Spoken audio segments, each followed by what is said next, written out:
So hi everyone, this is David Bauders. I'm CEO of SPARXiQ, and I'm here today with Kerrie Jordan. Kerrie is the Group Vice President for Product Management at Epicor. Welcome, Kerrie. Thank you so much for having me. I'm looking forward to this. So this is an interesting time to be at Epicor Insights. We've got lots of big challenges in front of all of our clients, whether they're manufacturers, distributors.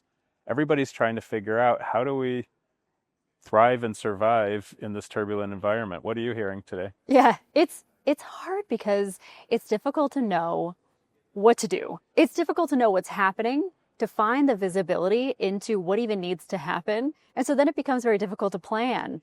So we are hearing a lot of conversations about, how does this affect my business? What do we think is going to happen? How can I build resiliency into my business to be able to respond to all of these changes that are coming?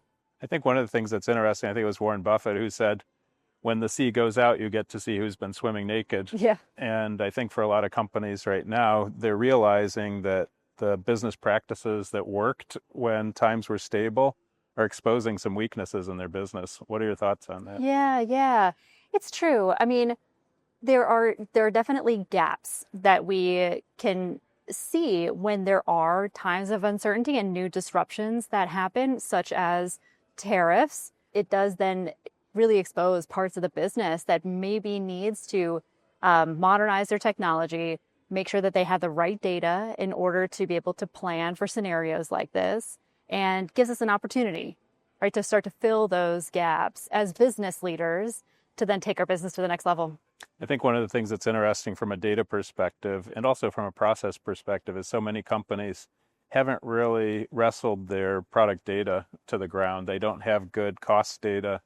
They don't really have good processes for how, when they do have cost increases, how do they get their frontline channel teams, how do they get their own sales teams to pass those costs through?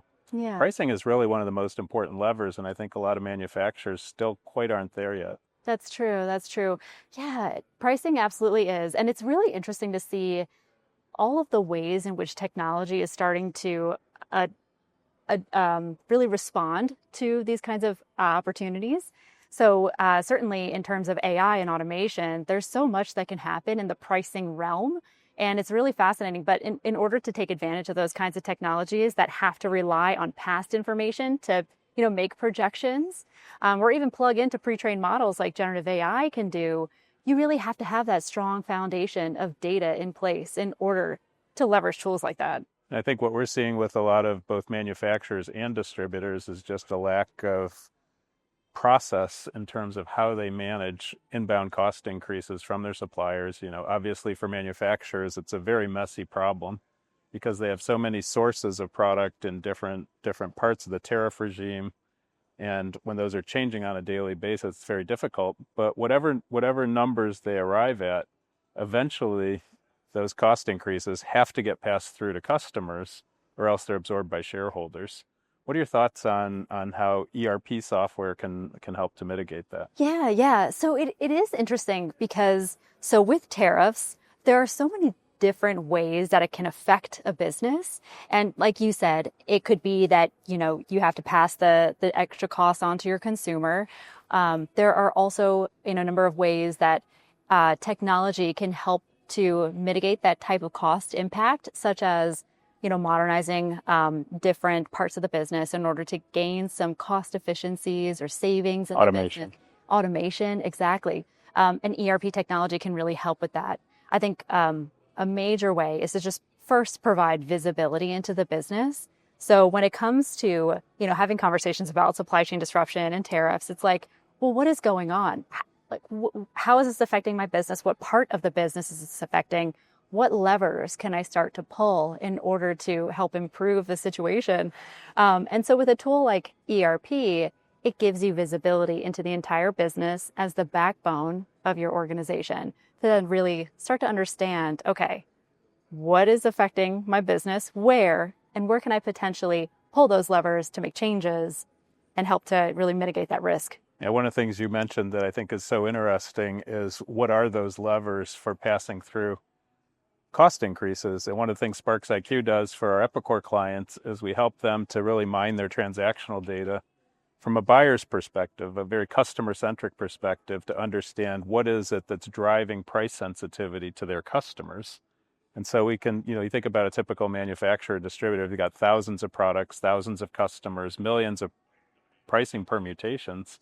What that leads to is both opportunities for cost pass-through, but also constraints. And frankly, there's a lot of products where customers are very price sensitive, and any missteps a manufacturer makes will cost them share of wallet or potentially market share.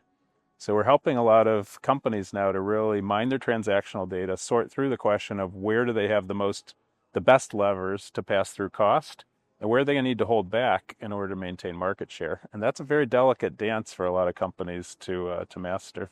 Right. And as you said, this is affecting both manufacturers and distributors. And what's exciting is, and we're talking about this here at Insights, is there is an opportunity for these types of organizations to work more closely together, enabled by Epicor solutions, SPARXiQ solutions, other partner solutions. Like, there's a way for us to really start to help facilitate those connections. There are so many different layers of data that might be hidden.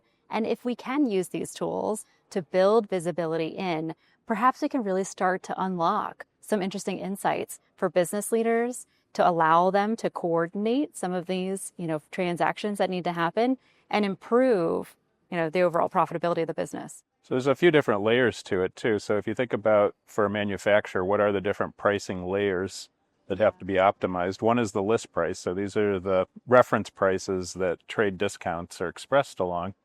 And for a lot of companies, they'll think mostly about, well, how do I change the list prices of my products so that all these factors end up updating through the system to capture those cost increases?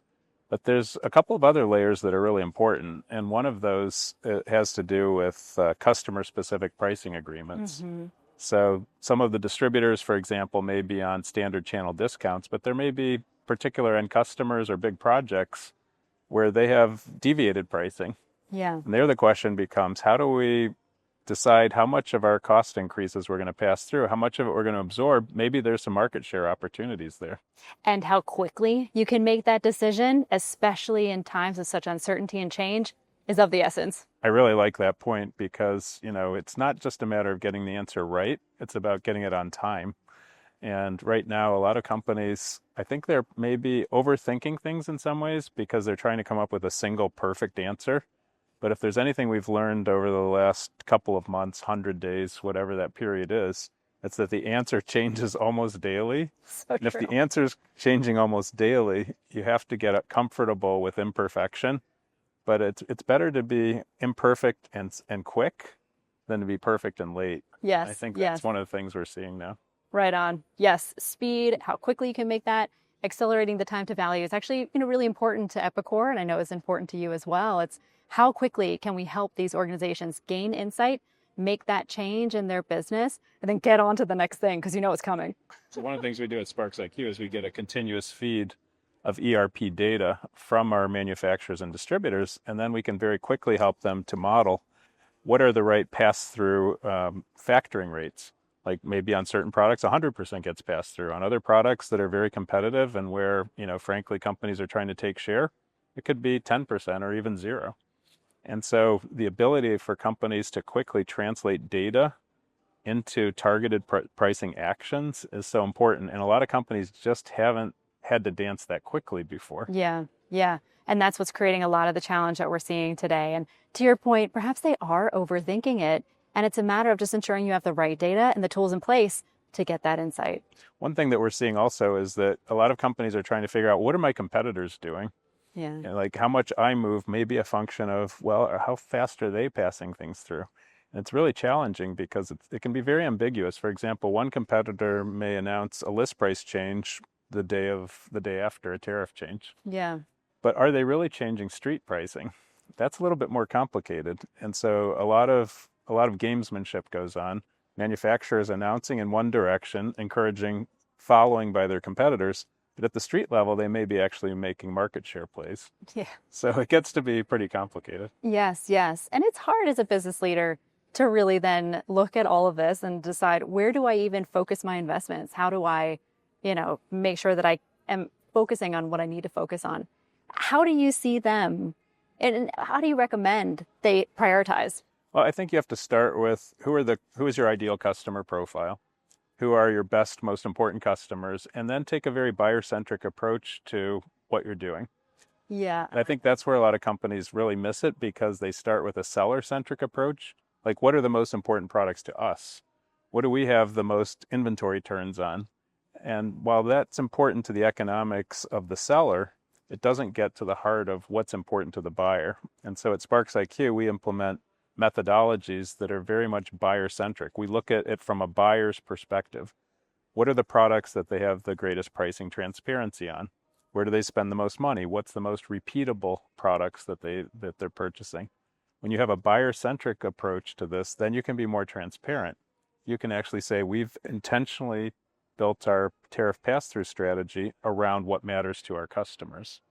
When you can start to be transparent with your customers, then they can forgive you a little bit of the jerking around that goes on as long as you start with that buyer-centric perspective. You know, that's really interesting. I do think that we're going to start to see a greater push among buyers for transparency because they're hearing about all of the tariffs as well. I'm sure they want to know, how is it affecting them? How is it affecting their ability to now go buy and purchase? And I bet there's going to be a strong push on the distributors, on the manufacturers to really be transparent. And it's going to be hard to be transparent if they can't track that information and report on it in the first place.